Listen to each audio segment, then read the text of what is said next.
వందే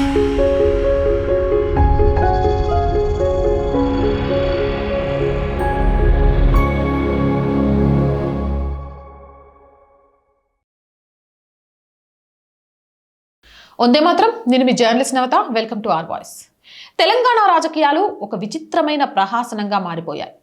ఎన్నికలు వచ్చినప్పుడు మాత్రమే కాదు, 5 ఏళ్లు ప్రజా సమస్యలను గాలి కొదిలేసి మైకుల ముందు, కెమెరాల ముందు దమ్ముంటేరా చూసుకుందామంటూ సవాళ్లు విసురుకోవడం ఇక్కడి రాజకీయ పక్షాలకు ఒక అలవాటుగా మారింది. ఒకప్పుడు అధికారంలో ఉన్న వాళ్ళు ఇప్పుడు విపక్షంలో ఉండి సవాలు విసురుతున్నాడు.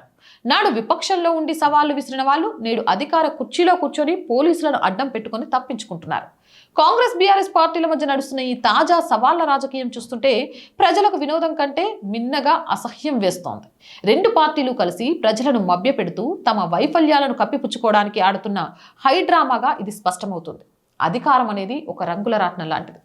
అది చేతిలో ఉన్నప్పుడు ఉండే అహంకారం, చేజారినప్పుడు వచ్చే ఆక్రోశం తెలంగాణ రాజకీయాల్లో స్పష్టంగా కనిపిస్తున్నాయి. 2014 నుంచి 2023 వరకు బీఆర్ఎస్ అధికారంలో ఉన్నప్పుడు కాంగ్రెస్ నేతలు ధర్నాలు చేస్తామన్నా, ప్రగతి భవన్ ముట్టడిస్తామన్నా అర్ధరాత్రి అరెస్టులు జరిగేవి.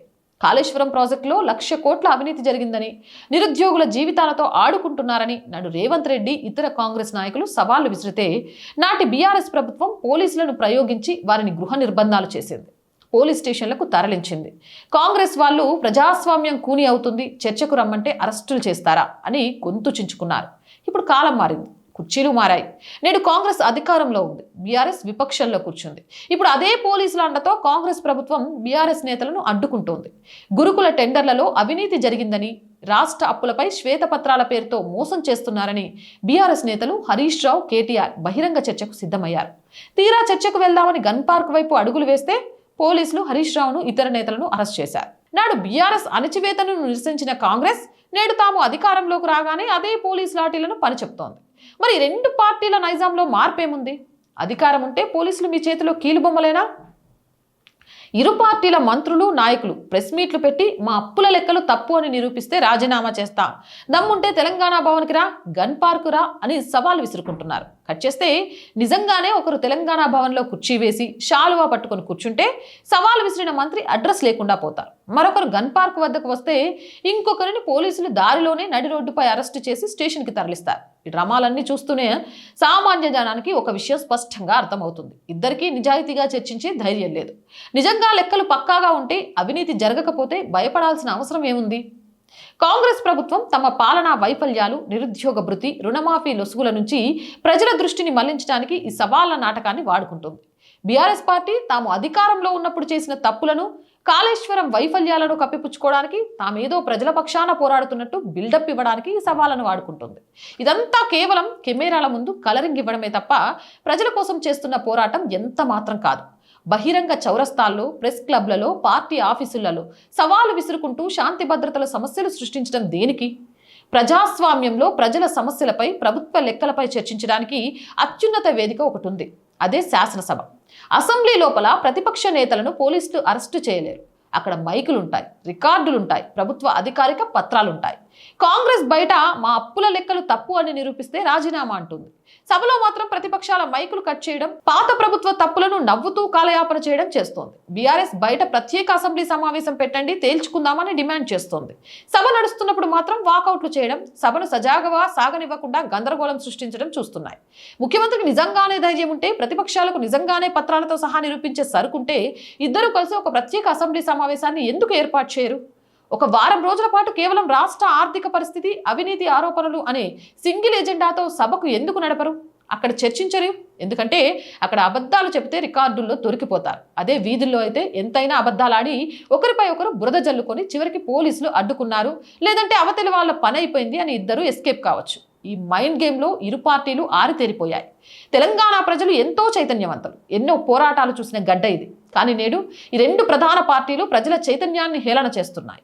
గురుకులాలలో పిల్లలకు నాణ్యమైన భోజనం దొరకటం లేదు, హాస్టళ్లలో వసతులు లేవు, నిరుద్యోగుల నోటిఫికేషన్ల కోసం, జాబ్ క్యాలెండర్ల కోసం కళ్ళు కాయలు కాచేలా ఎదురు చూస్తున్నారు.